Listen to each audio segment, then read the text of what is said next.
Maya broke every rule when she interrupted the millionaire's negotiation, correcting his translator with her heart pounding so hard she thought everyone could hear it. His steel gray eyes locked onto hers, and in that moment she knew she had either just destroyed her future or claimed one she never dared to dream of. Before we continue, don't forget to subscribe to the channel, like the video, and comment where in the world you're watching from. Let's go. Sometimes the most extraordinary opportunities arrive disguised as ordinary moments. For Maya Chun, a 26-year-old waitress who had spent the better part of her adult life perfecting the art of invisibility, that moment came on a humid Thursday evening at the Sakura Garden, an upscale Japanese fusion restaurant in the heart of downtown Seattle. She was just trying to get through her shift without drawing attention to herself, serving tea and taking orders with the practiced efficiency of someone who had learned to move through the world like a whisper. She had no way of knowing that a simple act of kindness, a fleeting moment of courage and translating a few words, would crack open the door to a life she had never dared to dream of. The Sakura Garden was not the kind of place where Maya naturally belonged, at least not as anything other than staff. With its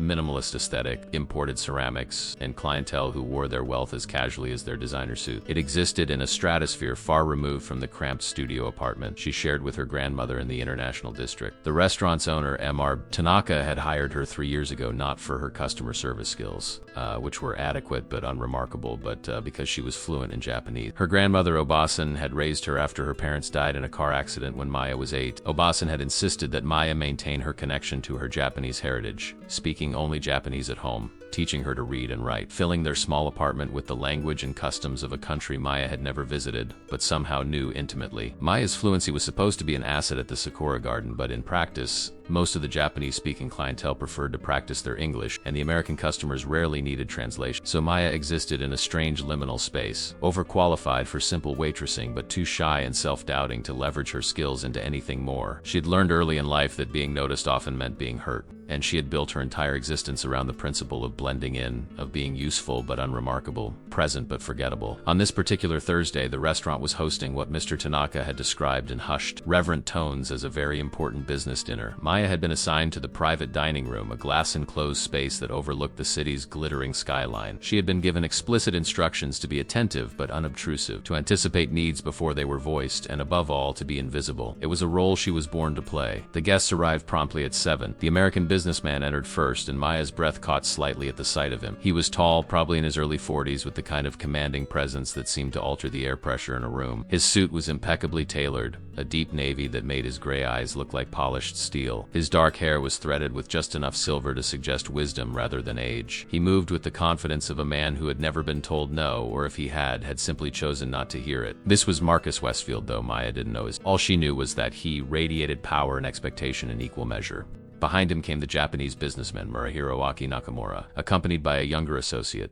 Mr. Nakamura was shorter, perhaps in his late 50s, with wire-rimmed glasses and an aura of contained precision. He wore a charcoal suit and moved with the deliberate grace of someone who weighed every gesture, every word. His associate, a man in his 30s with nervous energy barely contained beneath a professional veneer, carried a leather briefcase and looked like he hadn't slept well in days. Maya greeted them with a bow, her eyes lowered, her voice soft. She had learned the traditional Japanese greeting from her grandmother, and she delivered it with the proper level of respect and formality. Good evening. Welcome to Sakura Garden. It is an honor to serve you this evening. Mr. Nakamura's eyes flickered with surprise and pleasure at hearing his language spoken so naturally. He responded in Japanese, thanking her and complimenting the restaurant. His associate relaxed visibly. Marcus Westfield, however, looked between them with barely concealed frustration. He didn't speak Japanese, and the sudden shift in linguistic terrain had placed him at a disadvantage. It was a sensation he clearly despised. Maya showed them to their seats, poured water with steady hands, and presented the evening's menu, explaining each dish in English for M.R. Westfield's benefit in confirming details in Japanese with M.R. Nakamura when needed. She could feel the American businessman's eyes on her, assessing, calculating. She kept her gaze averted, focusing on the task at hand. As the dinner progressed, Maya moved in and out of the room, bringing courses, refilling glasses, clearing plates. The conversation at the table was cordial but tense, a carefully choreographed dance of business negotiation. They were discussing a potential partnership, something involving manufacturing facilities and international distribution. Maya caught fragments of the conversation, enough to understand that this was a deal worth millions, possibly tens of millions. Mr. Westfield was trying to convince Mr. Nakamura to invest in his company's expansion into the Asian market. Mr. Nakamura was polite, interested, but non-committal. The turning point came during the main course. Mr. Nakamura's associate had been translating for most of the evening, but he was clearly not a professional interpreter. He stumbled over technical terms, hesitated at crucial moments, and there were visible gaps in communication. Maya could see the frustration building in Mr. Westfield's jaw, the way his fingers drummed against the table. Nakamura, for his part, maintained his composed exterior, but his questions were becoming more pointed, more skeptical. Then it happened. Mr. Nakamura asked a complex question in Japanese about the proposed profit-sharing structure and the safeguards in place to protect intellectual property. His associate attempted to translate, but he mangled the technical terms and completely missed the nuance about intellectual property concerns. He translated it as a simple question about profit margins, which was only a fraction of what Mr. Nakamura had actually asked. Westfield, sensing an opening, launched into a confident explanation of projected profits, entirely missing the deeper concern about IP protection. Maya watched from her position near the service station, and she saw the exact moment when Mr. Nakamura's expression shifted from polite interest to guarded disappointment. He had not received an answer to his actual question, and the miscommunication had created doubt where there had been curiosity. Something stirred in Maya's chest, something that felt dangerously like courage. She knew she should stay silent, that speaking up was not her role, but she also knew that this misunderstanding, if left uncorrected, would likely kill the deal. And for reasons she couldn't fully articulate, she found herself caring about that outcome. Maybe it was because she had spent so many years watching opportunities slip through her own fingers due to miscommunication and fear. Maybe it was because she saw in Mr. Westfield's frustrated ambition an echo of dreams she had buried long ago. Or maybe, just maybe, she was tired of being invisible. Maya stepped forward, her heart pounding so hard she was certain everyone could hear it. She approached the table with her serving tray still in hand, a flimsy shield against what felt like an enormous risk. "Excuse me," she said softly, her voice barely above a whisper. She cleared her throat and tried again. "Excuse me, please. I apologize for the interruption." All three men looked up at her, surprised. Staff at this level of restaurant did not interrupt business conversation. It simply wasn't done. Mr. Westfield's gray eyes fixed on her with an intensity that made her want to melt into the floor. "Yes?" His tone was clipped, impatient. Maya's courage nearly failed her, but she forced herself to continue. "I apologize, but I believe there may have been a misunderstanding in the translation." She turned to Nakamura and spoke in Japanese, her voice gaining strength as she moved into her native language. "Mr. Nakamura, I believe you asked not just about profit margins, but specifically about intellectual property protections and safeguards. Is that correct?" Mr. Nakamura's eyebrows rose. He responded in Japanese. "Yes, exactly. That is precisely what I asked. My concern is about how our proprietary technology would be protected in this partnership." Maya turned back to Mr. Westfield, her cheeks burning but her voice steady. "Mr. Westfield, Mr. Nakamura's actual question was about the safeguards you have in place to protect intellectual property in the partnership, not just about profit projections. He wants to know how his company's proprietary technology would be secured." The silence that followed felt like an eternity. Maya could see the associate's face flush with embarrassment, could feel more. Tanaka probably having a heart attack somewhere in the main dining room if he had witnessed her breach of protocol. But then, Westfield's expression changed. The irritation melted away, replaced by sharp understanding and something else, something that looked almost like admiration. He leaned back in his chair, his eyes never leaving Maya's face. "Thank you," he said slowly. "That is an excellent question, and one I absolutely can address." He launched into a detailed explanation of the multi-layered security protocols, the legal frameworks, and the independent auditing processes his company had in place. Maya translated his words into Japanese for Mr. Nakamura, finding that once she started, the fear dissolved. She moved between languages with fluid ease, capturing not just the words but the intent, the nuance, the reassurance that Mar Westfield was offering. Nakamura listened intently, asked follow-up questions through Maya, and gradually, his guarded expression softened into something approaching satisfaction. The conversation that followed was transformed. With Maya facilitating, the two men were finally able to communicate directly, to address concerns, to build understanding. The associate stepped back, relieved, and Maya found herself standing at the table, no longer a waitress but a bridge between two worlds, two languages, two visions of a shared future. When the dinner concluded nearly 2 hours later, Mr. Nakamura stood and bowed deeply to Maya. "You have excellent skills," he said in Japanese. "Your translation was precise and thoughtful. You understood not just the words, but the meaning behind them. That is a rare gift." Maya bowed in return, her face flushed with a mixture of pride and lingering anxiety about what Mr. Tanaka would say. Mr. Westfield stood as well, and as Mr. Nakamura and his associate headed toward the exit, he turned to face Maya directly. His gray eyes were calculating, but there was warmth there too, a spark of genuine interest. "What's your name?" he asked. "Maya," she said quietly. "Maya Chun." Marcus Westfield extended his hand, and after a moment's hesitation, she took it. His grip was firm, confident, but not crushing. "Maya," he said, "you just saved a $12 million deal. That was not just good translation. That was strategic intervention, timing, and courage." He reached into his jacket and pulled out a business card. "I want you to come to my office tomorrow at 2. We need to talk about your future, because I can tell you right now it's not in this restaurant." She took the card with trembling fingers, staring at the embossed letters. Marcus Westfield, CEO, Westfield International Holdings. He offered her a slight smile, the kind that transformed his severe features into something almost approachable. "Don't be late, Maya. I have a feeling you and I are going to do great things together." And then he was gone, leaving Maya standing in the empty private dining room, holding a business card that felt like it weighed 1,000 pounds, wondering if she had just changed her entire life, or simply set herself up for the most spectacular disappointment she had ever experienced. Maya didn't sleep that night. She lay in her narrow bed in the studio apartment she shared with her grandmother, staring at the water-stained ceiling, her mind replaying the evening's events on an endless loop. The business card sat on her nightstand, its crisp white surface catching the orange glow from the streetlight outside. Marcus Westfield, CEO. Those 3 letters felt like a barrier between her world and his.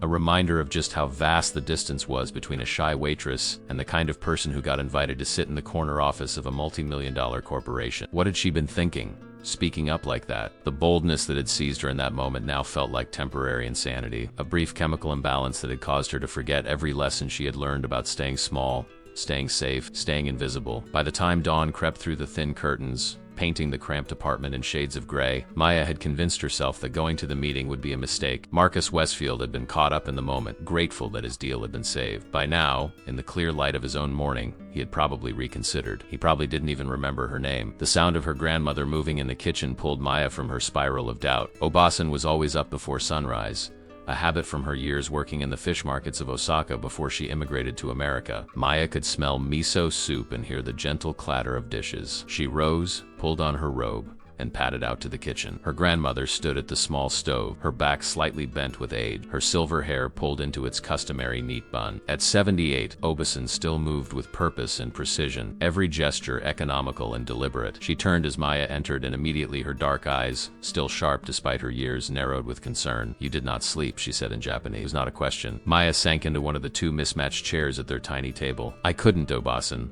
Something happened at work." Her grandmother ladled soup into 2 bowls and brought them to the table, settling into her chair with a soft grunt. She said nothing, simply looked at Maya with patient expectation. It was a look that had always compelled honesty, that had pulled secrets and fears from Maya since childhood. Maya told her everything. About the businessman, the failed translation, her unprecedented interruption, and the business card that now felt like both a golden ticket and a ticking bomb. When she finished, she waited for her grandmother's response, half expecting a lecture about overstepping boundaries, about the dangers of reaching beyond one's station. Instead, Obasan took a slow sip of her soup, set down her bowl, and fixed Maya with an intense stare. "Do you remember what I told you about your mother?" Maya blinked at the unexpected turn. "My mother?" Obasan nodded. "Your mother was also shy, also afraid of being seen, but she had a gift for languages just like you. When she met your father, she was working as a clerk in a hotel. He was a businessman from Hong Kong, there for a conference. She translated for him when his English failed during an important presentation. She was terrified, but she did it anyway. That courage changed her life. It gave her your father, gave her you, gave her 5 beautiful years before the accident took them both." Maya felt tears prick her eyes. She knew the story of how her parents met, but she had never heard it framed quite like this. Never understood that her mother had faced a similar moment of terrifying choice. Obasan reached across the table and took Maya's hand, her grip surprisingly strong for such delicate fingers. "Fear is not your enemy, Maya-chan. Fear is information. It tells you that something matters,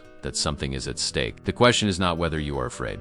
The question is whether you will let fear make your decision." "But what if I fail?" Maya whispered. "What if I go to this meeting and I'm not what he thinks I am? What if I'm just a waitress who got lucky once?" Her grandmother's expression softened, but her voice remained firm. "Then you fail, and you return to what you were doing before. No worse off than you are now. But if you do not go, you fail with certain. You fail without even trying. That is the only failure that cannot be forgiven, because it is a failure of courage, not of ability." The words settled into Maya's chest like warm stones. She thought about the years she had spent making herself small, avoiding risk, choosing safety over possibility. She thought about her mother, who had been brave enough to step forward, who had claimed a moment of courage and built a life from it, however brief. Maya looked down at her soup, watching the miso swirl in gentle patterns, and made a decision that felt like stepping off a cliff. At 1:45 the following afternoon, Maya stood in front of the glass tower that housed Westfield International Holdings. The building was a monument to modern success, all gleaming surfaces and sharp angles reaching 50 stories into the Seattle sky. Through the revolving doors, she could see a lobby that looked more like an art museum than an office building. with soaring ceilings and sculptures that probably cost more than she would earn in a lifetime. She had agonized over what to wear, finally settling on a simple black dress and a gray blazer she had found at a thrift store. It was professional but understated, the best she could do with her limited wardrobe. Her hair was pulled back in a neat bun and she wore minimal makeup. She still looked like herself, which felt both like a relief and a vulnerability. She couldn't pretend to be something she wasn't, couldn't suddenly transform into the kind of polished professional who belonged in a building like this. Taking a deep breath that felt like drawing in courage itself, Maya pushed through the revolving doors. The lobby was even more intimidating up close, with marble floors that clicked under her modest heels and a security desk manned by guards who looked like they could bench press her entire apartment building. She approached the desk, her voice barely steady. "I have a 2 o'clock appointment with Mr. Westfield. My name is Maya Chun." The guard, a broad-shouldered man with kind eyes, checked his computer and nodded. "Yes, Miss Chun, you're expected. Take the elevator to the 48th floor. Someone will meet you there." He handed her a visitor's badge, and Maya clipped it to her lapel with fingers that trembled slightly. The elevator ride felt like ascending into another atmosphere, one where the air was thinner and the stakes were higher. When the doors opened on the 48th floor, Maya stepped into a reception area that was all understated luxury, with floor-to-ceiling windows offering a dizzying view of the city below. A woman in her 30s, impeccably dressed in a designer suit, rose from behind a sleek desk. "Ms. Chun, welcome. I'm Jennifer, Mr. Westfield's executive assistant. He's just finishing a call. Please have a seat. He'll be with you shortly." Maya sat in one of the buttery leather chairs and tried to calm her racing heart. She noticed other people moving through the space, all of them radiating confidence and purpose, all of them looking like they belonged in this rarefied world. She felt like an imposter, a waitress playing dress-up, and the urge to flee was nearly overwhelming. Then a door opened, and Marcus Westfield emerged. He looked different in the daylight of his own domain, more relaxed but no less commanding. He wore shirt sleeves, his tie loosened slightly, and when he saw Maya, a genuine smile crossed his face. "Maya," he said, striding toward her with his hand extended. "Thank you for coming. I wasn't sure you would." She stood and shook his hand, surprised by the admission. "You thought I wouldn't come?" He gestured for her to follow him into his office. "I thought you might convince yourself that last night was a fluke, that I was being impulsive. People often talk themselves out of opportunities because they're more comfortable with the familiar, even when the familiar isn't serving them." His office was stunning. A corner space with windows on 2 sides and a view that seemed to encompass the entire city. But what struck Maya most was how lived in it felt. There were books on shelves, family photos on the desk, a jacket thrown over a chair. It was a workspace, not a showroom. Marcus gestured to a seating area with a sofa and 2 chairs arranged around a coffee table. "Please sit. Can I get you anything? Water? Coffee?" "Water would be nice," Maya said, her throat suddenly dry. He poured 2 glasses from a carafe on a side table and handed her one before settling into the chair across from Maya. "I'm going to be direct with you because I don't believe in wasting time. Mine or anyone else's. What you did last night was remarkable, not just the translation, but the situational awareness, the timing, and the courage to interrupt a high-stakes business meet. Those are not skills you can teach. They're instincts. And they're rare." Maya felt heat rise to her cheeks. "I just didn't want there to be a misunderstanding. It seemed important." "It was important," Marcus said, leaning forward. "That deal was on the verge of falling apart and you salvaged it. But more than that, you demonstrated something I'm always looking for in the people I work with. The ability to see what needs to happen and the willingness to make it happen, even when it's uncomfortable." He paused, studying her with those sharp gray eyes. "Tell me about yourself, Maya. How does someone with your language skills and instincts end up waiting table?" It wasn't a judgment, just a genuine question, but it still felt like being asked to explain all the ways she had failed to live up to her potential. Maya took a sip of water, buying time, and then decided that if she was going to be here at all, she might as well be honest. "I was raised by my grandmother after my parents died," she began. "She made sure I maintained my Japanese, made sure I understood my heritage.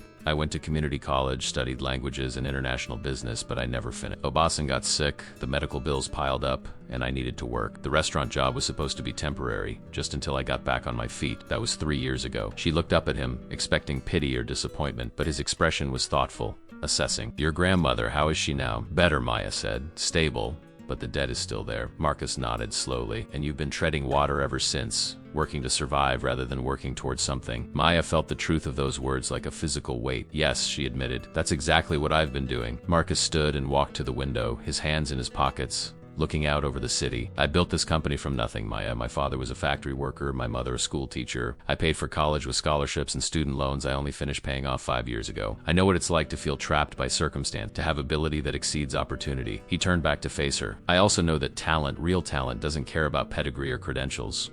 It just is." He returned to his seat and leaned forward, his expression intense. "I want to offer you a position, Maya. Not as a translator, though that will be part of it. I want you as a cultural liaison and strategic communications specialist. My company is expanding into Asian markets. Japan, South Korea, China. I need someone who doesn't just speak the languages but understands the cultures. Someone who can navigate the nuances, build bridges, spot the gaps in understanding before they become problems, the way you did last night. Maya's heart was pounding so hard she was certain he could hear it. Mr. Westfield. She started, but he held up a hand. Marcus, please. And before you tell me all the reasons why you're not qualified, let me tell you what I saw last night. I saw someone who could read a room, who understood power dynamics, who had the courage to risk her job to do what was right. Those are the qualities I need. The rest, the business experience, the corporate polish, those things can be learned. The instincts you have can't be taught. He named a salary that made Maya's breath catch, a number that was 3 times what she made at the restaurant. Enough to pay off her grandmother's medical debt in a year. Enough to finally stop treading water and start building something. I'm offering you a chance, Maya, Marcus said quietly. A chance to be more than you thought you could be. Question is, are you brave enough to take it? Maya sat in stunned silence, her mind racing through 1,000 competing thoughts. Every instinct she had developed over years of playing it safe screamed at her to decline, to thank him politely and return to the familiar territory of the Sakura Garden where she knew exactly who she was and what was expected of her. But somewhere beneath that noise, in a deeper place she had almost forgotten existed, a different voice spoke. It sounded like her grandmother's voice, like her mother's voice, like the voice of the woman she might have become if fear hadn't built walls around her potential. Marcus watched her internal struggle with patience, not pushing, simply waiting. He had the stillness of someone who understood that the most important decisions couldn't be rushed, that sometimes you had to let people find their own courage in their own time. Finally, Maya met his eyes, and when she spoke, her voice was steadier than she expected. Yes. The word came out clear and certain, surprising her with its conviction. Yes. I'll take the position. Something shifted in Marcus's expression, a flash of satisfaction mixed with what looked almost like relief. Excellent. He stood and extended his hand again. And this time, when Maya shook it, the gesture felt less like a greeting and more like a pact, a commitment to a future that was both thrilling and terrifying. You can start Monday. That gives you time to give notice at the restaurant and prepare yourself mentally for what's ahead. I won't lie to you, Maya. This will be challenging. You'll be learning on the fly, making mistakes, feeling out of your depth, but I believe in your potential, and I need you to start believing in it too. Jennifer will get you set up with HR, handle all the paperwork, and give you an orientation pack. He walked her to the door, his hand briefly touching her shoulder, a gesture that felt almost paternal. Welcome to Westfield International, Maya. I have a feeling you're going to surprise a lot of people, starting with yourself. The next 72 hours passed in a blur of activity and emotion. Maya gave her notice at the Sakura Garden, and Mr. Tanaka's reaction was a complicated mix of disappointment at losing a reliable employee and genuine happiness for her opportunity. You have always been too good for this place, Maya-san, he told her in Japanese as she worked her final shift. I am proud that you are taking this chance. Your parents would be proud too. Her co-workers threw her an impromptu farewell gathering in the break room, complete with a cake from the bakery down the street and tearful hugs from the other waitresses. Chloe, who had been working at the restaurant for 5 years and had become Maya's closest friend, pulled her aside as the party wound down. Don't forget about us little people when you're schmoozing with millionaires, she said with a watery smile. Maya hugged her tightly. Never. You're the one who kept me sane here. At home, Obashan's reaction to the news was characteristically restrained, but deeply felt. She simply nodded when Maya told her about the job offer and the salary, her weathered hands folding and refolding a dishwell. Your mother would be very proud, she said quietly. You are honoring her courage. That night, Maya found an envelope on her pillow containing a delicate silver bracelet that had belonged to her mother, along with a note in her grandmother's careful script. For luck, for courage, for remembering who you are, even in new places. Monday morning arrived with the weight of a beginning that felt both momentous and fragile. Maya stood in front of her closet, staring at her limited selection of professional clothes with growing panic. She had exactly 2 blazers, 3 dress shirts, and 2 pairs of slacks that could conceivably pass as business attire. It would have to be enough for now, though she made a mental note that her first paycheck would need to include a visit to a proper clothing store. She dressed carefully in her best outfit, a charcoal blazer over a cream blouse and black slacks, and studied herself in the mirror. She looked professional, she supposed, though she still felt like a child playing dress-up in adult clothes. The silver bracelet from her mother caught the light on her wrist, and she touched it like a talisman, drawing strength from the connection to the brave woman who had raised her. The commute to the Westfield International building felt surreal. She was no longer traveling to work before dawn to prep the restaurant. Instead, she was riding the morning bus with other professionals, all of them absorbed in their phones or tablets, radiating the casual confidence of people who belonged in the gleaming buildings downtown. Maya clutched her new leather portfolio, a gift from Obasan, and tried to breathe through the knot of anxiety in her stomach. Jennifer met her in the lobby with a warm smile and a visitor badge that read, Employee in Training. Welcome to your first day, she said brightly. I know it can be overwhelming, but I promise it gets easier. We'll start with HR to get you fully onboarded, then I'll give you a tour of the office and introduce you to the team. Marcus wants to see you at 11 for a briefing on your first assignment. The morning was a whirlwind of paperwork, benefits enrollment, security protocols, and a dizzying tour of the 48th and 49th floors where the executive offices were located. Maya met so many people that their names and faces blurred together into a sea of firm handshakes and assessing glances. She could feel their curiosity, could practically hear the questions they were too polite to ask out loud. Who is this woman? Where did she come from? Why did Marcus Westfield hire someone with no corporate experience for such a sensitive role? Jennifer seemed to sense her discomfort and offered quiet reassurance as they walked. Don't worry about remembering everyone right away. It takes time, and don't let anyone intimidate. Marcus doesn't hire people on a whim. If you're here, it's because he sees something in you that he needs. Maya's new office was small but bright, with a window that overlooked the city and a desk that was larger than her entire bedroom at home. A brand new laptop sat waiting for her, along with a stack of folders and a welcome basket containing coffee, tea, and expensive chocolate. It felt impossibly luxurious, almost obscenely so compared to the cramped employee break room at the restaurant. She sat in her new chair, a ergonomic thing that probably cost more than a month's rent, and felt tears prick her eyes. This was real. This was actually happening. At exactly 11, Jennifer appeared at her door. Marcus is ready for you. Conference room C. Maya followed her down the hall to a glass-walled conference room where Marcus sat with another man, both of them reviewing documents spread across the table. Marcus looked up as she entered and gestured to a seat. Maya.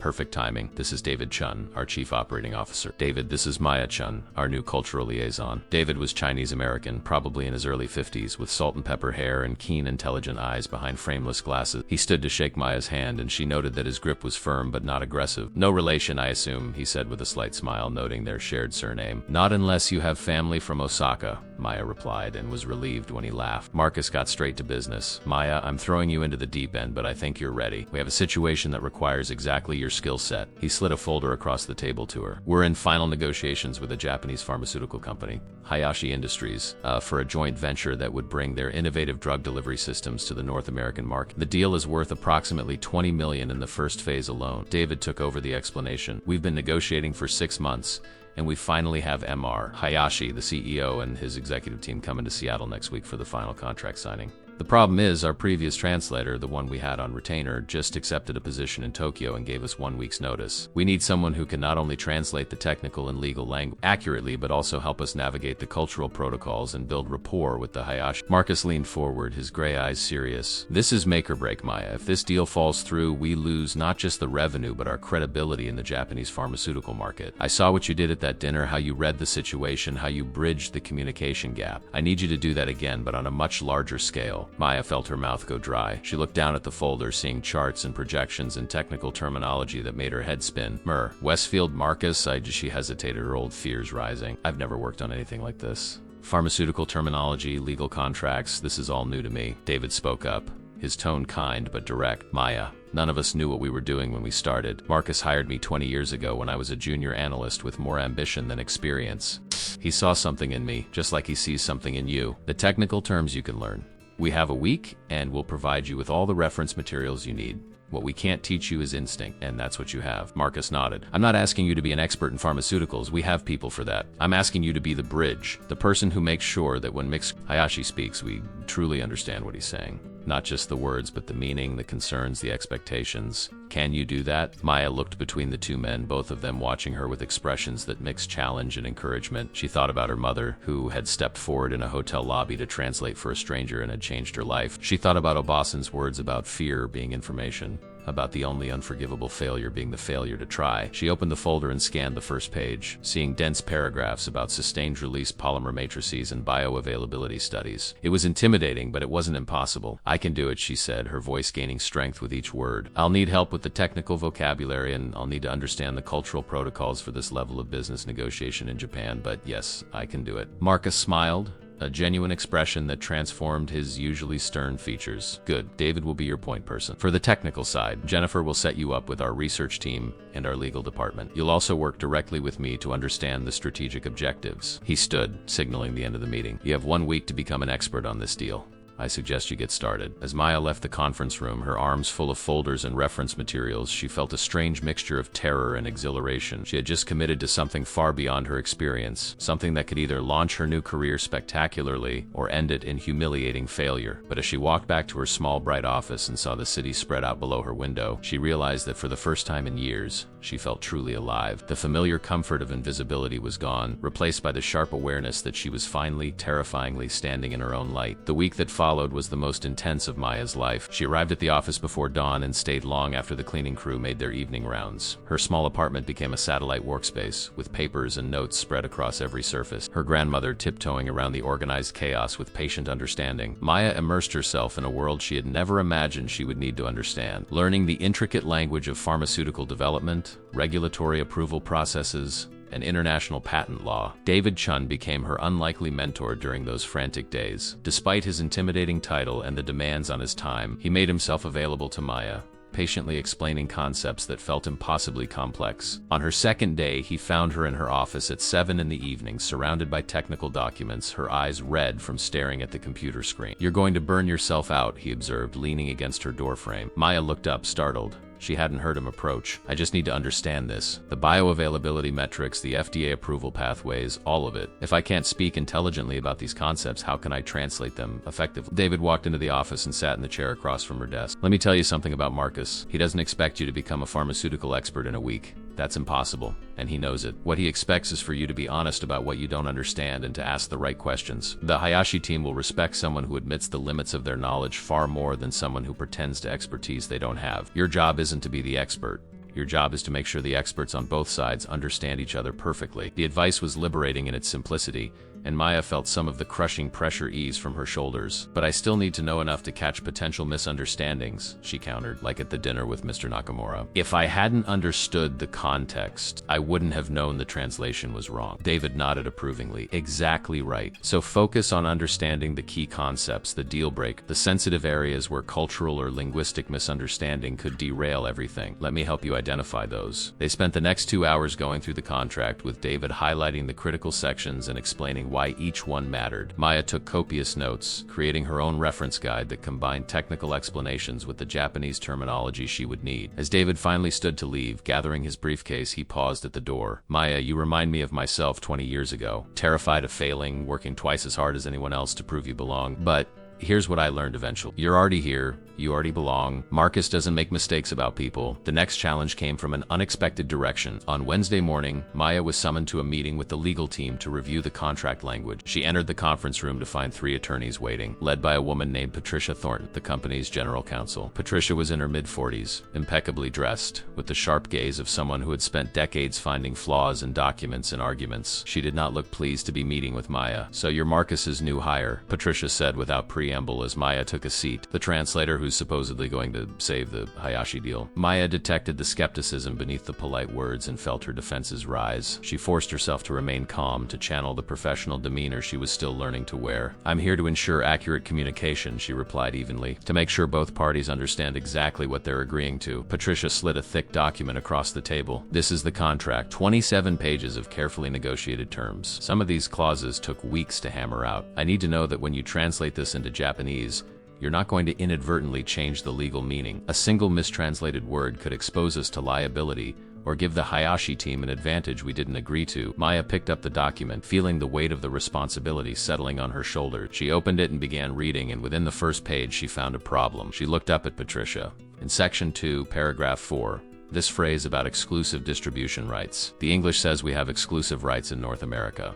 But the way this would typically be translated into Japanese legal length, there's ambiguity about whether it includes Mexico and Canada or just the United States. Patricia's eyebrows rose slightly. She pulled her own copy closer and reread the section. "That's a valid concern. How would you propose we clarify it?" Maya thought for a moment, then grabbed a notepad and wrote out 2 versions of the translation. "This version makes it explicitly clear that North America includes all 3 countries. This version leaves room for interpretation. In Japanese business culture, sometimes that ambiguity is intentional, giving both sides flexibility. But if we want absolute clarity, we need to specify it in both languages." Patricia studied the translations, and Maya saw the skepticism in her expression shift to something closer to respect. "You're right. We need to tighten the English language before you even translate it." She made notes in the margin. "What else?" For the next hour, Maya went through the contract, identifying sections where cultural or linguistic differences could create unintended loopholes or misunderstanding. Patricia's initial coldness thawed as she realized that Maya wasn't just a translator, but a strategic thinker, understood the implications dozens of language choices. By the end of the meeting, Patricia was actively soliciting Maya's input,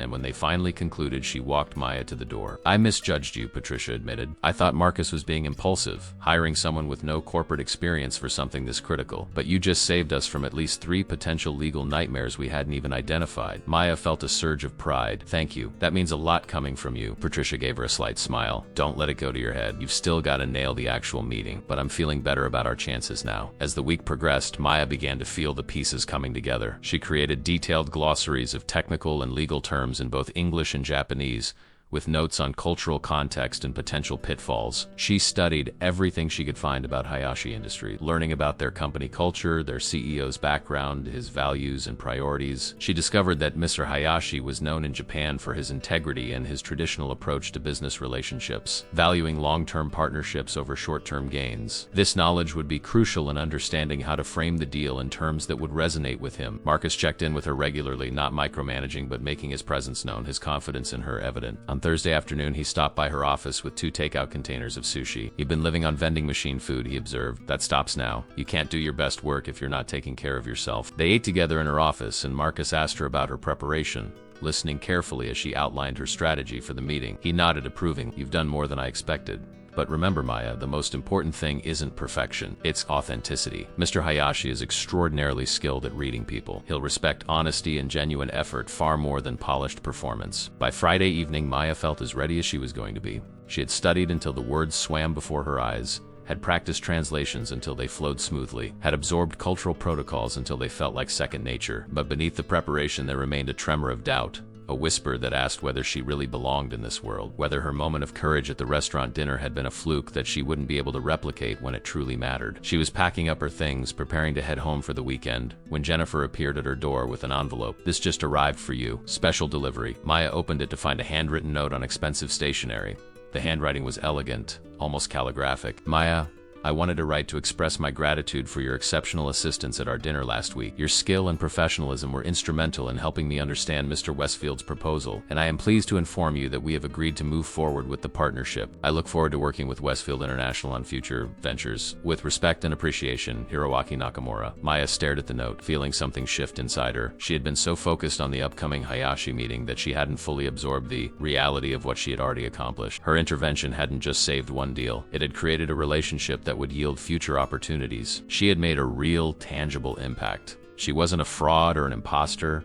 She was someone with genuine value to offer. That weekend, Maya tried to rest, but her mind wouldn't quiet. She reviewed her notes compulsively, ran through translations in her head, imagined every possible scenario for the meeting. Obasan watched her with patient concern, finally intervening on Sunday evening as Maya sat at their small table surrounded by papers. "Enough," her grandmother said firmly in Jap. "You have prepared well. Now you must trust yourself. Worry is not preparation. It is only fear wearing a disguise." Maya looked up at her grandmother, seeing the wisdom in her aged eyes. "You're right. I know you're right, but what if I fail? What if I'm not good enough?" Obasan reached across the table and took both of Maya's hands in hers. "Then you will have tried, and there is honor in that. But Maya-chan, you must understand something. You are already good enough. You have always been good enough. It is only you who has doubted this truth. The question is not whether you have the ability. The question is whether you will allow yourself to succeed." The words settled into Maya's heart like seeds finding soil. She spent that evening not studying but simply sitting with her grandmother, drinking tea and talking about small things, letting the peace of their home soothe her anxiety. When she finally went to bed, she slept deeply for the first time in a week, and she dreamed of her mother, who smiled at her with pride and told her in Japanese that courage was not the absence of fear but the decision to move forward despite it. Monday morning arrived with crystalline clarity, the kind of Seattle day where the sky was impossibly blue and Mount Rainier stood visible in the distance like a promise. Maya dressed with meticulous care, choosing a navy suit that Obasan had helped her select over the weekend from a consignment shop that specialized in designer business wear. It fit perfectly, and when Maya looked at herself in the mirror, she saw not a waitress playing dress-up, but a professional woman ready to meet the challenge ahead. The Hayashi Industries delegation was scheduled to arrive at 10. Marcus had arranged for a car service to collect them from their hotel, and the meeting would take place in the executive boardroom on the 49th floor, a space Maya had only glimpsed during her tour. She arrived at the office at 8, giving herself 2 hours to center herself, review her materials one final time, and prepare the conference room. Jennifer found her arranging translated folders at each seat around the massive mahogany table. "You're going to do brilliantly," she said warmly. "I've seen Marcus prepare for hundreds of meetings, and I've never seen him this confident about someone so new. That either means you're extraordinary or he's lost his mind, and Marcus Westfield doesn't lose his mind." Maya managed a weak smile. I'll try to live up to that confidence. She had just finished her preparations when David arrived. Dressed in his most formal suit, followed shortly by Marcus himself and Patricia from legal, the team assembled with practiced efficiency, each of them reviewing their own materials, the air thick with focused anticipation. At 9:55, Jennifer's voice came through the intercom. They're on their way up. Marcus stood and straightened his tie, then looked around at his team, his gaze finally settling on Maya. Remember what I told you? Authenticity over perfection. Mr. Hayashi values genuine connection more than flawless performance. Maya nodded, feeling her heart rate accelerate, but her mind growing strangely calm, as if all the preparation had created a stillness at her core. The elevator chimed, and moments later, the delegation entered. Mr. Hayashi led the way, a distinguished man in his early 60s with silver hair and sharp, intelligent eyes behind gold-rimmed glasses. He moved with the measured grace of someone who had spent a lifetime in positions of authority. Behind him came 3 executives, 2 men and 1 woman, all impeccably dressed, all radiating the contained professionalism that Maya recognized from her grandmother's descriptions of Japanese business culture. Marcus stepped forward,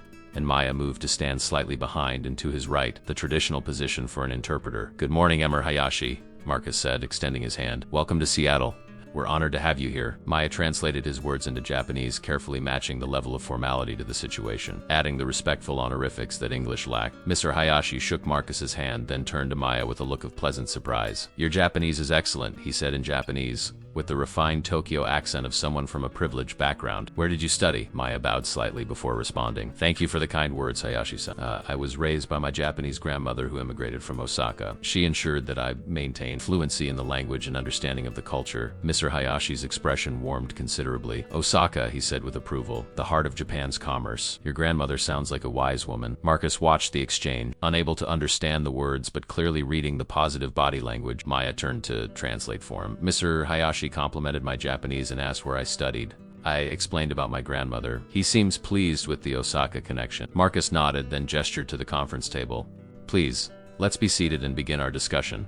The next 3 hours were the most intense of Maya's professional life. The negotiation moved through multiple phases, starting with pleasantries and relationship building, then gradually shifting into the technical details of the partnership. Maya found herself not just translating words, but reading the room. Sensing when Mr. Hayashi's team had concerns they were too polite to voice direct, catching the subtle shifts in body language that indicated confusion or disagreement. At one point, David was explaining the proposed distribution network, using a complex chart with multiple tiers and regional divisions. Maya translated his explanation, but she noticed Mr. Hayashi's senior vice president, a stern-looking man named Tanaka, frowning slightly. She paused and addressed him directly in Japanese. "Tanaka-san, may I ask if the distribution structure is clear? Is there any aspect that requires further explanation?" Tanaka glanced at Mahar Hayashi, who gave a subtle nod of permission. The vice president spoke carefully in Japanese. "The structure is clear, but I'm concerned about the proposed timeline. In Japan, we would typically allow more time for relationship building with regional distributors before full implementation. The Western approach seems very aggressive. This could create resistance in some markets." Maya turned to David and Marcus, translating not just Tanaka's words, but the cultural context behind them. "Tanaka-san is concerned that the implementation timeline is too aggressive by Japanese standards. In their business culture, there's a strong emphasis on building trust and relationships before launching into full operations. He's worried that rushing the process could create problems with regional distributors who expect a more gradual approach." David immediately leaned forward, his expression thoughtful. "That's an excellent point. Maya, can you ask him what timeline he would consider appropriate and what specific relationship building steps they would recommend?" The conversation that followed was exactly what Marcus had envisioned when he hired Maya. It wasn't just translation, it was cultural bridge building, the kind of nuanced communication that allowed both sides to understand not just what was being said, but why it mattered. Tanaka explained the Japanese approach to business relationships, the importance of face-to-face meeting, the value of patience in building trust. David and Marcus listened carefully, asking clarifying questions through Maya, and gradually they negotiated a revised timeline that incorporated the Japanese team's concerns while still meeting Westfield International strategic objectives. Mr. Hayashi, who had been observing the exchange with careful attention, spoke directly to Marcus in Japanese, and Maya translated. "Westfield-san, your interpreter is exceptional. She does not simply translate words. She translates meaning and intent. This is a rare gift." Marcus smiled, glancing at Maya with obvious pride. "I agree completely, Hayashi-san. We're very fortunate to have her on our team." As the meeting moved into the lunch hour, staff brought in an elegant catered meal, and the atmosphere shifted from formal negotiation to more relaxed conversation. Mr. Hayashi asked Maya about her background, expressing genuine interest in her story. When she mentioned that she'd been working as a waitress just 2 weeks earlier, his eyebrows rose in surprise. "Westfield's son has a good eye for talent," he said in Japanese. "In Japan, we have a saying, The nail that sticks up gets hammered down, but sometimes that nail is actually a diamond that simply needed the right person to recognize its value. The afternoon session focused on the legal aspects of the contract, and this was where Maya's week of intensive preparation proved its worth. Patricia walked through each section of the agreement, and Maya translated with precision, catching several instances where the English and Japanese versions had subtle discrepancies that could have caused problems later. At one point, she stopped Patricia mid-sentence. "I'm sorry to interrupt, but this clause about intellectual property protection. The Japanese translation provided by the previous translator has a phrase that could be interpreted two different ways. I want to make sure we clarify it before moving forward." Patricia pulled up both versions of the document on the screen, and Maya explained the ambiguity. The phrase used here typically means mutual protection in casual context, but in legal Japanese, it can also imply shared ownership of intellectual property rather than separate protection of each party's IP. "We need to use a more specific term to avoid any future disputes." Patricia looked at her legal team, then back at Maya with undisguised respect. "Change it. Use the specific term." And Maya, thank you for catching that. That kind of ambiguity could have resulted in litigation down the road. By 4 in the afternoon, every aspect of the contract had been reviewed. Every concern had been addressed, and the atmosphere in the room had transformed from cautious negotiation to genuine partnership. Mr. Hayashi stood and addressed Marcus directly, speaking in careful English for the first time that day. "Westfield-san, I am very pleased with what we have discussed today. I believe we have the foundation for a strong and mutually beneficial partnership. I would like to proceed with signing the agreement." Marcus rose as well, and the two men shook hands across the table, the gesture carrying the weight of a $20 million commitment and the promise of future collaboration. As the Hayashi team prepared to leave, Mr. Hayashi approached Maya directly. "Chun-san," he said formally in Japanese, "I want to thank you personally for your exceptional work today. You have not only translated our words, but you have helped us understand each other's hearts and minds. That is the true essence of international business." He reached into his jacket pocket and pulled out a business card, holding it out to her with both hands in the traditional manner. "If you ever consider opportunities in Japan, I would be honored to speak with you." Maya accepted the card with both hands and bowed deeply, overwhelmed by the compliment. "The honor is mine, Hayashi-san. Thank you for your trust and your kindness." After the delegation departed, the Westfield team remained in the conference room, and the tension that had sustained them throughout the day suddenly released. David let out a long breath and slumped in his chair. "That was intense, but we did it. We actually did it." Patricia gathered her materials, then paused to look at Maya. "You saved us today, multiple times. I'm genuinely impressed." Marcus walked to the window, looking out over the city, then turned back to face his team. "Today was a masterclass in how international business should be done. Maya, you didn't just meet my expectations. You exceeded them in ways I didn't even know were possible. Welcome to Westfield International. I'd say you've earned your place here." The weeks that followed Maya's successful handling of the Hayashi deal brought a transformation she hadn't anticipated. Word spread quickly through Westfield.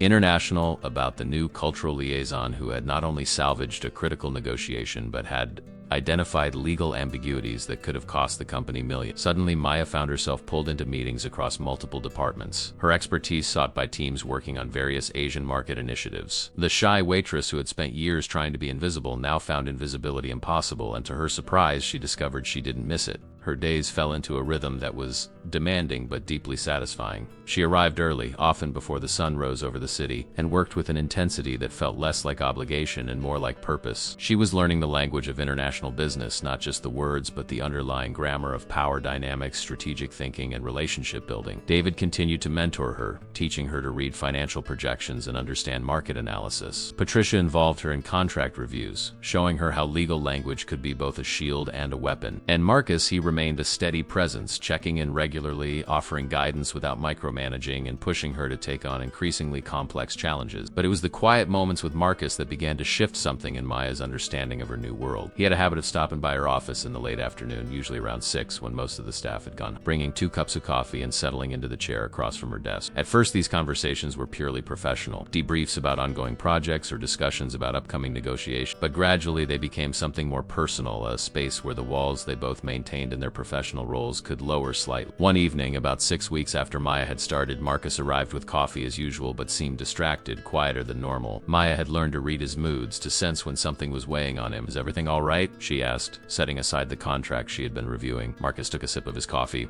staring out her window at the city lights beginning to twinkle in the dusk. "Do you ever wonder if success is worth what it costs?" The question was so unexpected, so uncharacteristically vulnerable that Maya wasn't sure how to respond. "What do you mean?" she asked carefully. Marcus sighed. a sound that seemed to carry years of accumulated weight. I built this company from nothing, worked 80-hour weeks for 2 decades, sacrificed relationships, missed my nephew's childhood, lost a marriage because I couldn't find balance, and for what? So I could have a bigger office, more zeros in my bank account? He looked at her, and in his gray eyes, Maya saw something she had never expected to see there. Doubt. Today I got a call from my sister. Her son, my nephew, is getting married next month. I barely know him. I've been so consumed with building an empire that I forgot to build a life. Maya felt her heart constrict with empathy. She thought about her own years of playing small, of choosing safety over possibility, and how different that was from Marcus's choice to sacrifice everything for ambition. Both paths, she realized, came with their own forms of loss. You could go, she said softly, to the wedding. Take time off. The company won't collapse if you're gone for a few days. Marcus laughed, but it was a bitter sound. You'd think so, but I've spent so long making myself indispensable that I don't know how to step away. He paused, then looked at her with an intensity that made her breath catch. You're different, Maya.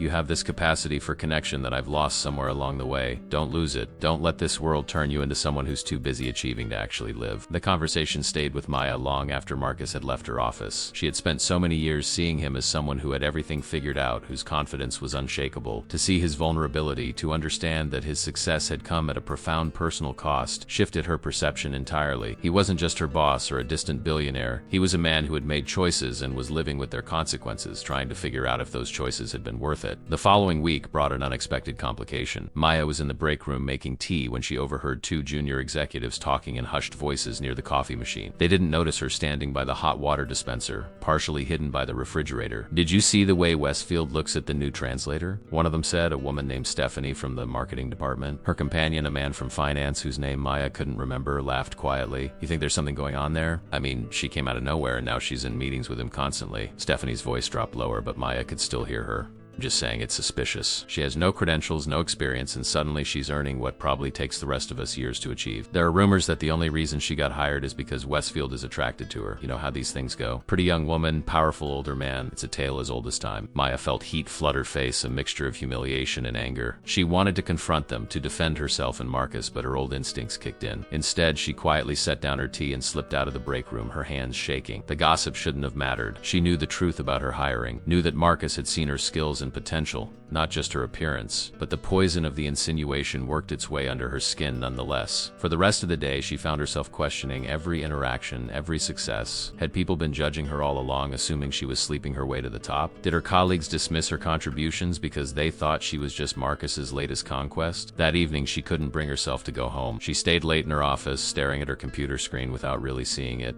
wrestling with doubts she thought she'd overcome. When Marcus appeared at her door at 7:30, she didn't greet him with her usual warmth. He noticed immediately, his brow furrowing with concern. What's wrong? Nothing, Maya said, but her voice betrayed her. Marcus stepped into the office and closed the door behind Maya. I've spent enough time around people to know when someone is upset. Talk to me. The kindness in his voice, the genuine concern, broke through her reserve. She told him what she had overheard, watching his expression darken as she spoke. When she finished, silence filled the room, heavy and charged. Marcus's jaw tightened, and she saw a flash of anger in his eyes that she had never witnessed before. Give me their names, he said, his voice dangerously quiet. I'll have HR deal with this immediately. That kind of gossip creates a hostile work environment, and I won't tolerate it. No, Maya said quickly, that will only make it worse. It'll look like you're protecting me because there's truth to what they're saying. Marcus shook his head vehemently. There isn't truth to it, and you know that. Maya, you are here because you are exceptionally talented, because you have skills that this company desperately. The way I hired you was unconventional, yes, but it was based entirely on your abilities. Anyone who questions that is questioning my judgment and insulting your integrity. But Maya couldn't shake the feeling that responding would only feed the rumors. I just need to prove myself even more thoroughly, she said. Show everyone that I deserve to be here based on merit alone. Marcus studied her for a long moment, then sighed. I understand that impulse. I've spent my entire career trying to prove I belonged in rooms where people initially dismissed me. But Maya,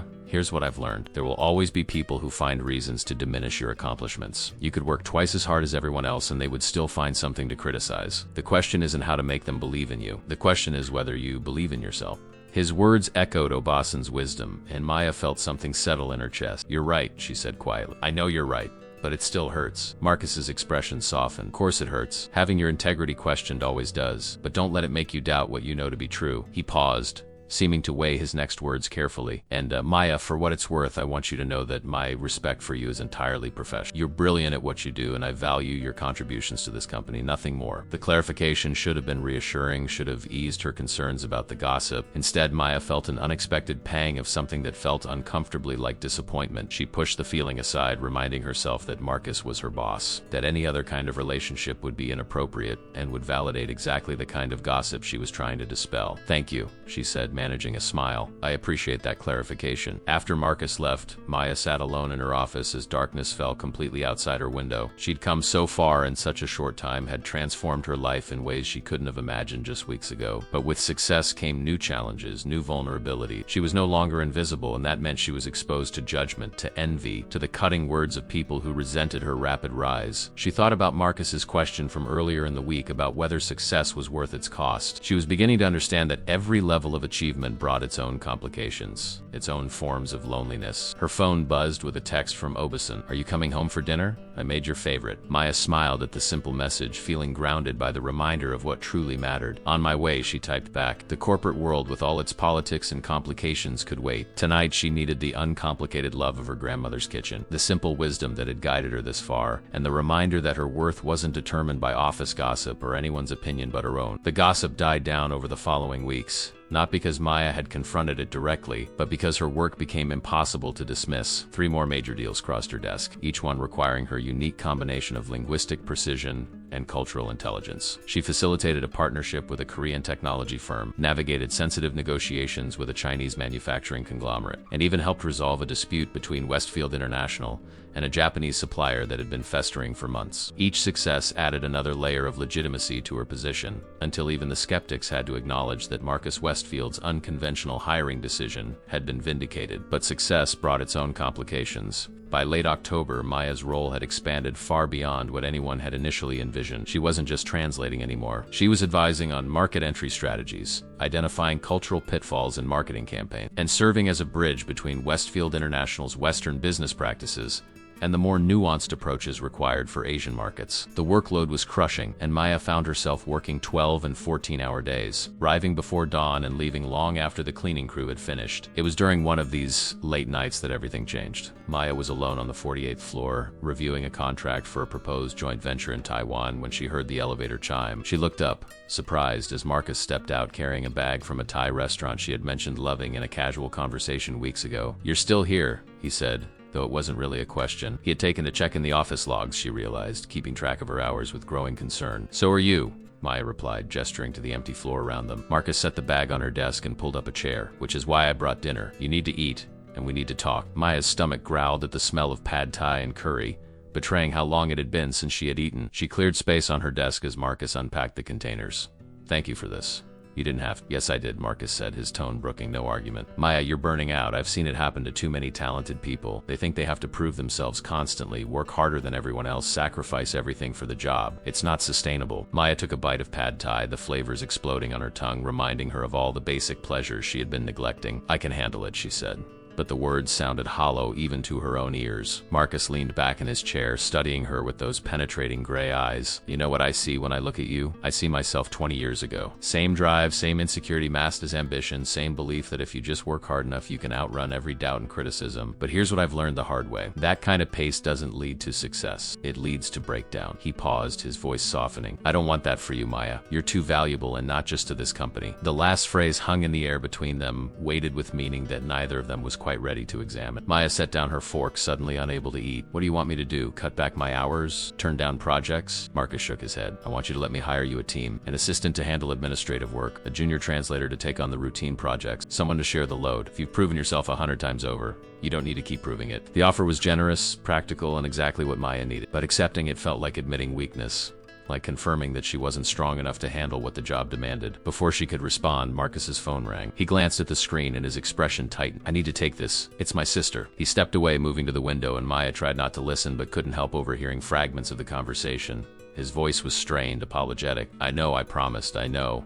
But this deal in Singapore, I understand. Tell him I'm sorry." When Marcus returned to the desk, his face was carefully neutral, but Maya could see the tension in his shoulders, the tightness around his eyes. "Everything okay?" she asked quietly. He sank back into his chair, suddenly looking older, more tired. My nephew's wedding. It's this weekend. I just told my sister I can't go because I need to be in Singapore for final negotiations on a major deal. She hung up on me. Maya thought about the conversation they had had weeks ago, about Marcus's regret over sacrificing relationships for business. She thought about the nephew he barely knew, about the sister who had just hung up on it, and she made a decision that felt both impulsive and absolutely right. What if you didn't have to choose? Marcus looked at her, confused. What do you mean? And Maya pulled up her calendar on her computer. The Singapore negotiations.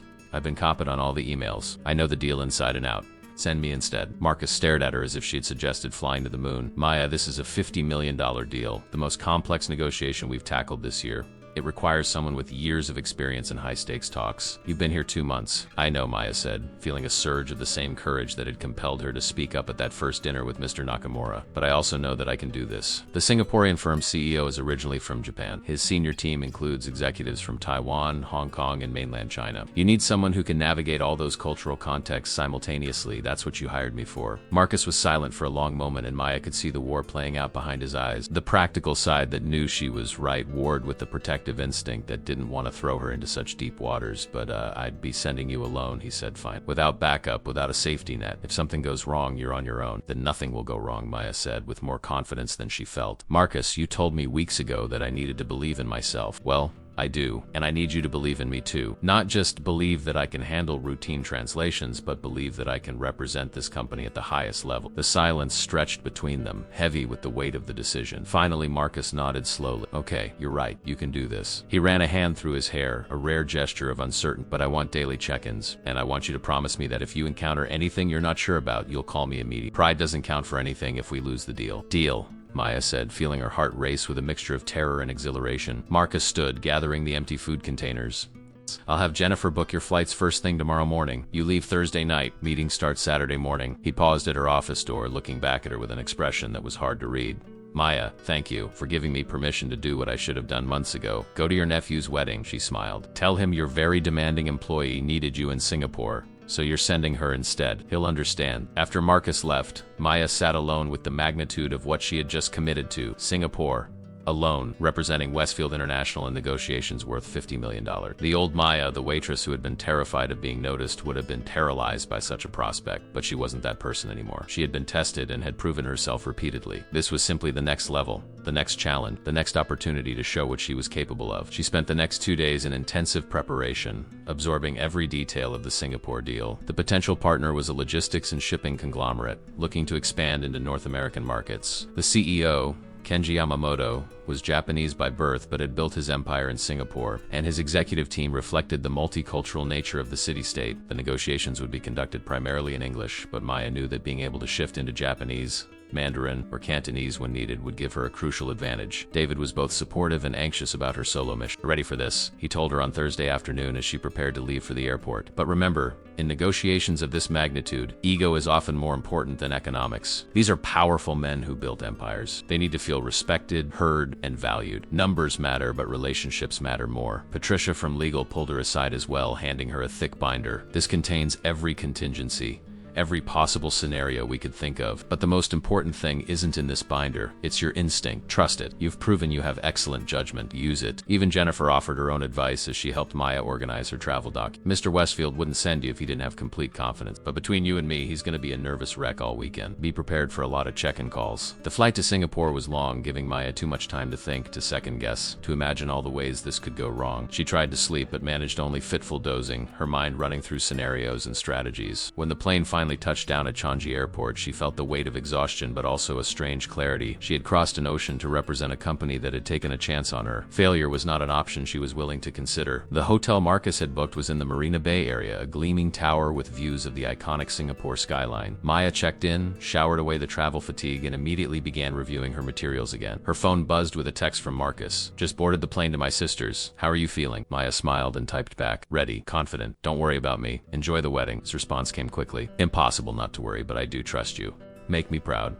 Maya set down her phone and walked to the window, looking out over the glittering city-state, a place where East met West in a constant dynamic negotiation. She thought about how far she had come from that night in the restaurant, how many versions of herself she had shed to become this person standing here on the edge of the biggest challenge of her new career. Tomorrow she would walk into a room of powerful executives, and she would have to prove not just her skills but Marcus Westfield's judging in her. She touched her mother's silver bracelet on her wrist and whispered a quiet prayer to the universe. Then she turned from the window and returned to her preparations, working late into the Singapore night, fueled by determination and the fierce desire to prove that courage, when paired with skill and preparation, could transform a shy waitress into someone capable of changing the course of multi-million-dollar deals. Saturday morning arrived with tropical humidity and the nervous energy that comes from knowing everything is about to be tested. Maya, dressed in a charcoal gray suit, professional but not intimidating, and arrived at the Yamamoto Logistics headquarters 30 minutes early. The building was a stunning example of modern architecture, all glass and steel rising from Singapore's business district like a monument to commerce. The reception area featured a massive waterfall wall and sculpture that somehow managed to feel both corporate and zen. She was greeted by an assistant who led her to a private conference room on the 23rd floor. The space was designed to impress, with floor-to-ceiling windows offering panoramic views of the harbor and a table that could seat 20 people. Maya took a moment to center herself, arranging her materials, setting up her laptop, and running through her opening remarks one final time. Her phone buzzed with a message from Marcus. "At the church, thinking of you. You've got this." She typed back a quick thank you and silenced her phone. At precisely 9 o'clock, the door opened and Kenji Yamamoto entered, followed by his executive team. Yamamoto was in his late 50s, shorter than Maya had imagined, but radiating an energy that filled the room. He had sharp features, silver-streaked hair, and eyes that assessed her with unsettling intensity. Behind him came 5 executives representing different aspects of his empire: shipping, logistics, technology, finance, and legal. They were a diverse group, reflecting Singapore's multicultural character, and Maya knew she would need to read each of them carefully. "Good morning, Yamamoto-san," Maya said, bowing at exactly the right angle for a business meeting of this importance. "Thank you for taking the time to meet with me. I'm Maya Chun, representing Westfield International." Yamamoto returned the bow, and when he straightened, there was a flicker of surprise in his eyes. "Westfieldson himself is not attending?" His tone was neutral, but Maya heard the unspoken question. Why would he send someone so young, so inexperienced, to such an important meeting? Maya had anticipated this reaction and had prepared for it. "Westfieldson sends his sincere regrets. He had a family commitment that could not be postponed. However, he wanted to ensure our negotiations move forward on schedule, and he trusts me completely to represent Westfield International's interests and vision." She switched smoothly into Japanese, her voice warm but professional. "He has asked me to convey his deep respect for you and his excitement about the potential partnership between our companies." The shift to Japanese was strategic, and Maya saw it land exactly as she had hoped. Yamamoto's expression softened slightly, and his chief financial officer, a Taiwanese man named Chun Wei, leaned forward with increased interest. "Your Japanese is excellent, Chun-san," Yamamoto said, also switching to Japanese. "Where did you study?" Maya went through her now familiar explanation about her grandmother, and she watched as the room's atmosphere shifted from skeptical assessment to genuine curiosity. The first 2 hours of the meeting were dedicated to presentations and technical discussions. Maya facilitated smoothly, shifting between English, Japanese, and Mandarin as needed, ensuring that every member of both teams understood the nuances being discussed. The proposed partnership would give Yamamoto Logistics access to Westfield International's extensive North American distribution network, while Westfield would gain entry into Southeast Asian markets through Yamamoto's infrastructure. The synergies were obvious, but as Maya knew, the devil lived in the details. The tension began during the discussion of operational control. Yamamoto's operations chief, a stern Singaporean Chinese man named Lim, raised concerns about how day-to-day decisions would be made. In Mandarin, he addressed Maya directly, his tone sharp. "This proposal suggests equal partnership, but the reality is that Westfield International would maintain majority voting rights on key operational decisions. This is not partnership. This is acquisition disguised as collaboration." Maya felt the temperature in the room drop. This was the moment David had warned her about, where ego and economics collided. She took a breath, choosing her words carefully as she responded in Mandarin. "Lim Xincheng, I appreciate your directness. May I ask what specific decisions you feel would be inappropriately controlled by Westfield International under the current proposal?" Lim outlined his concerns, and Maya listened carefully, nodding to show she understood. When he finished, she turned to Yamamoto and switched to Japanese. "Yamamoto-san, I believe Lim-san's concerns reflect an important principle in Asian business culture that Western companies sometimes overlook: the concept of face and mutual respect and partnership. He's not just worried about voting rights. He's concerned about whether Yamamoto Logistics will be treated as a true partner or as a subordinate." Yamamoto's eyes sharpened with interest. "Go on, Chunts," Maya continued, feeling her confidence grow. "In preparing for this meeting, I studied Yamamoto Logistics history. Your company was built on the principle of long-term long-term relationships and mutual benefit. We've never been interested in quick profits at the expense of sustainable partnership. Westfield International operates on similar principles, but I acknowledge that our proposal may not reflect that clearly enough. She pulled up a document on the shared screen. With your permission, I'd like to suggest modifications to the governance structure. Rather than majority voting rights, what if we implemented a consensus-based decision-making process for major operations, with clearly defined escalation paths when consensus can't be reached? This would ensure that neither party can unilaterally impose decisions on the other. Chun Wei, the CFO, spoke up in English. That could create gridlock. What happens when the partners fundamentally disagree? Maya had anticipated this question as well. We include a structured mediation process with an independent arbitrator selected jointly by both parties. Additionally, we clearly define which decisions require consensus and which fall under the operational autonomy of each regional division. This way, day-to-day operations remain efficient, but strategic decisions are truly collaborative. The room fell silent as the executives considered her proposal. Maya could feel her heart pounding, but she maintained her composure, giving them space to think. Yamamoto leaned back in his chair, his fingers steepled, studying her with an expression that was impossible to read. "You've done your homework, Chun-san," he said finally in Japanese. "But I must ask, does Westfield-san actually agree to these modifications, or are you exceeding your authority?" The question was fair and potentially devastating. If Maya admitted she didn't have explicit authorization for these changes, she would lose credibility. If she claimed authority she didn't have and Westfield rejected the modifications, she would destroy the deal and possibly her career. She met Yamamoto's gaze steadily. "Westfield-san has given me full authority to negotiate terms that serve the long-term interests of both companies. He trusts my judgment because I understand what this partnership needs to succeed. If we can agree on principles today, I will ensure the legal team incorporates them into the formal agreement." It was a calculated risk, but Maya knew Marcus well enough by now to believe he would support her judgment. She had shifted the proposal in a direction that actually strengthened the partnership, even if it meant Westfield International giving up some control. And the question was whether Yamamoto would accept her authority to make such offers. Yamamoto exchanged glances with his executives, a silent conversation happening in looks and micro-expressions. Finally, he nodded. "Let's take a break. 30 minutes. When we return, I want to discuss this modified governance structure in detail." As the Yamamoto team filed out of the conference room, Maya's hands were shaking. She grabbed her phone and stepped into an empty hallway, immediately calling Marcus. He answered on the second ring, and she could hear music and voices in the background. "Please tell me nothing's on fire," he said, trying to sound light, but she could hear the tension underneath. Maya quickly explained the situation,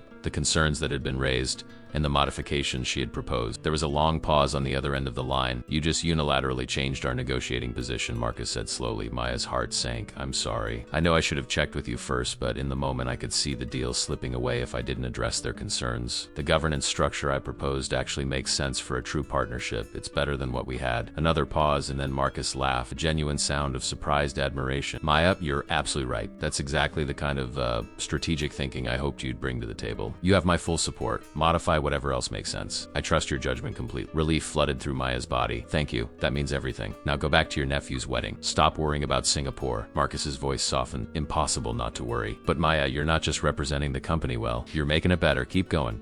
The call ended and Maya returned to the conference room with renewed confidence. She spent the 30-minute break refining her governance proposal, creating a visual diagram that showed how decisions would flow through the partnership structure. When Yamamoto's team returned, the atmosphere had shifted. They were no longer adversaries testing each other, but potential partners exploring common ground. For the next 4 hours, they worked through the details, with Maya facilitating discussions, resolving points of confusion, and helping both sides understand each other's concerns and priorities. At one point, when tensions rose over intellectual property protections, Maya suggested taking the discussion away from the formal table and moving to the more casual seating area by the window. The change of environment worked, allowing for more open dialogue. By 6 in the evening, exhaustion was setting in, but they had made remarkable progress. Yamamoto called for dinner to be brought in, and the evening session took on a different character. The strict formality relaxed and conversations became more personal.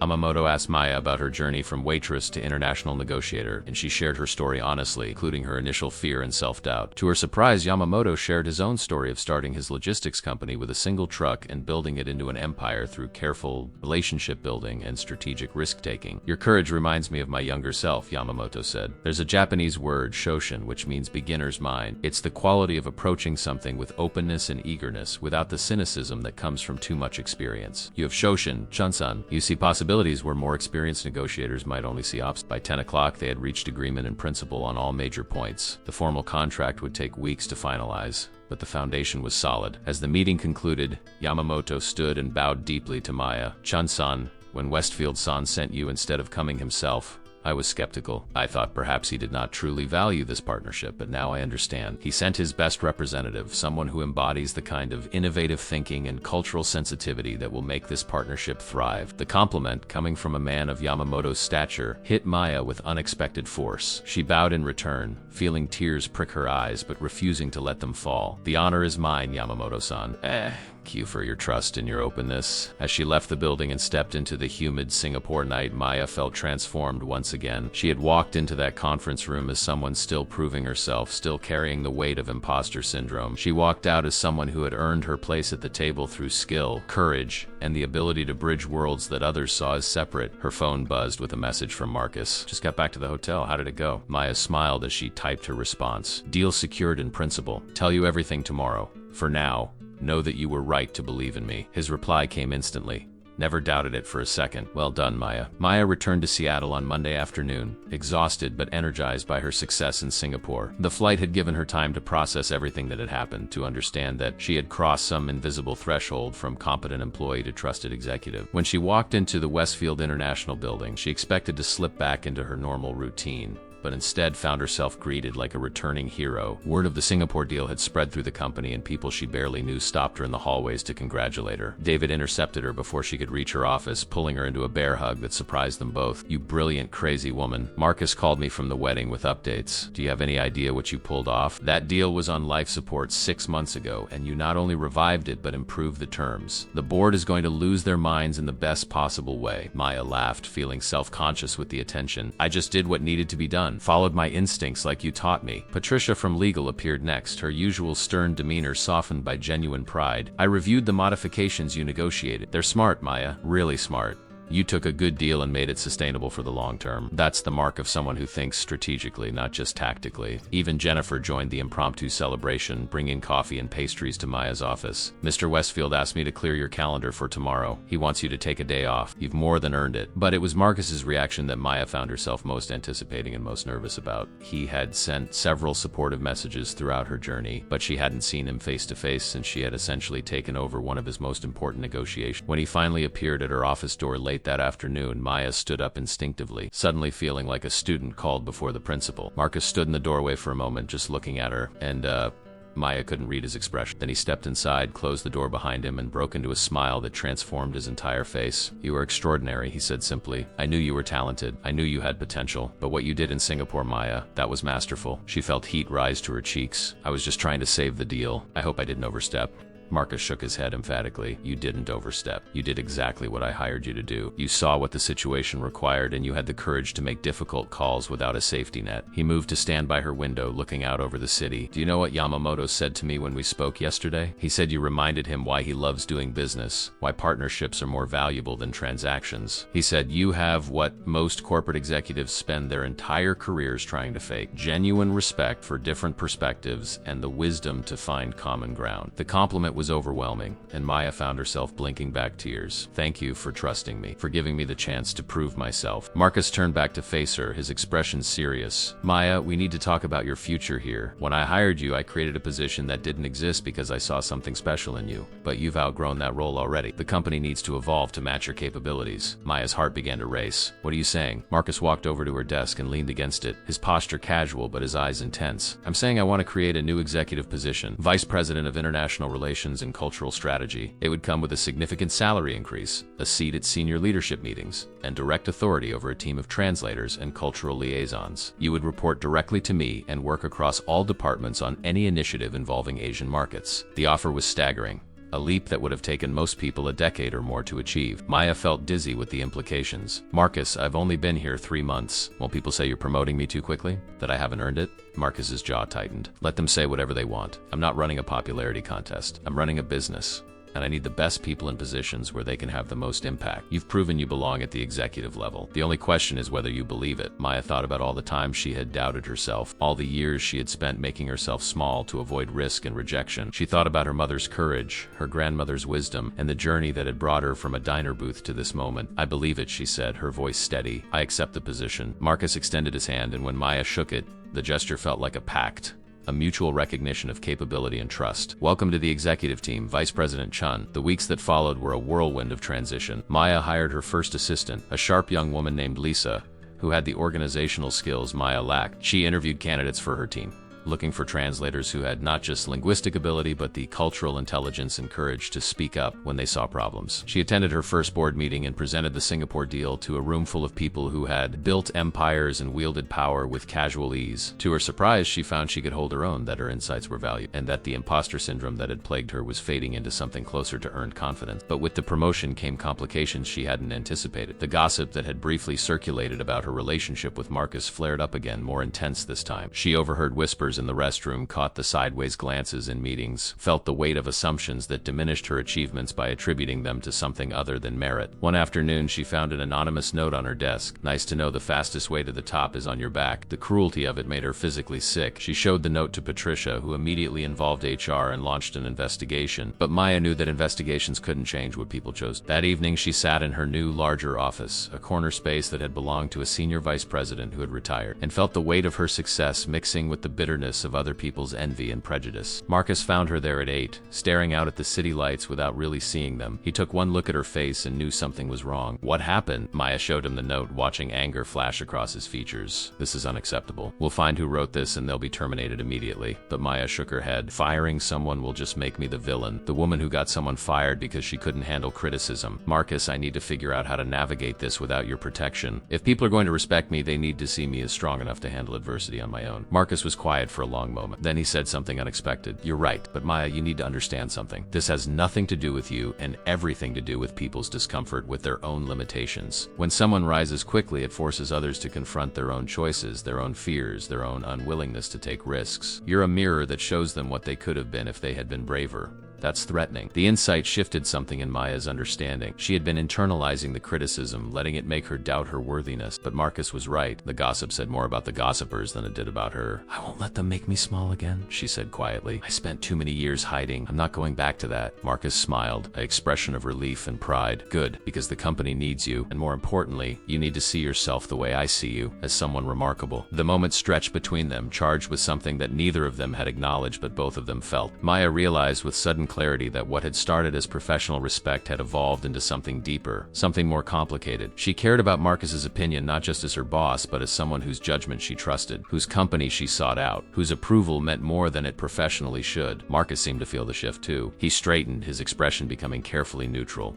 "I should let you get home. You've had a long day." But as he moved toward the door, Maya found herself speaking. "Marcus, wait." He turned back, his gray eyes questioning. "Thank you," she said, the words inadequate for everything she felt. "For believing in me when I didn't believe in myself. For pushing me to be more than I thought I could be. For seeing something in me that I couldn't see." Marcus's careful neutrality cracked, revealing something raw beneath. "Maya, you have no idea how rare you are. How much you've changed this company. How much you've changed." He stopped, seeming to catch himself, and the professional mask slid back into place. "How much you've changed our approach to international business. Get some rest. We have a big week ahead." He left before she could respond, and Maya stood alone in her office, understanding with absolute certainty that the connection between them had grown beyond professional boundaries, into territory that was both thrilling and dangerous. That night, Maya lay awake in her small apartment, listening to her grandmother's gentle snoring from the other room, and wrestled with the realization that her feelings for Marcus Westfield had grown into something she couldn't simply dismiss or ignore. He was her mentor, her advocate, the man who had given her the opportunity that had transformed her life. But he was also someone she had come to care for deeply, someone whose company she craved, whose respect mattered more than any promotion or salary. She knew the dangers of workplace relationships, especially between a boss and subordinate. She knew how it would look to others, how it would confirm every nasty rumor that had been whispered about her. But she also knew that what she felt was real,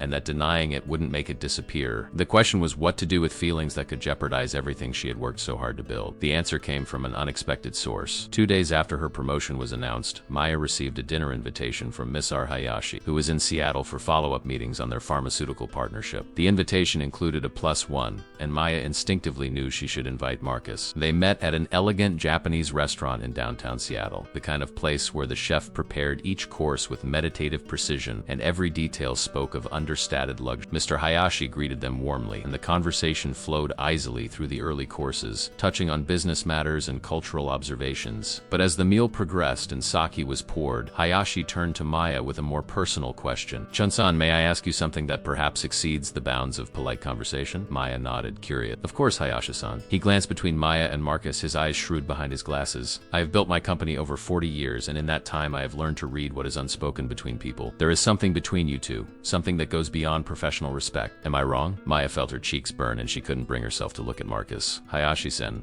she began, but the older man held up a hand gently. "Please, let me finish. In Japanese business culture, we understand that the line between professional and personal relationships is not always clear. When people work closely together towards shared goals, when they trust each other deeply, feelings can develop. This is natural. The question is not whether such feelings exist, but whether they are handled with integrity and wisdom." Marcus spoke for the first time since Hayashi's observation, voice careful.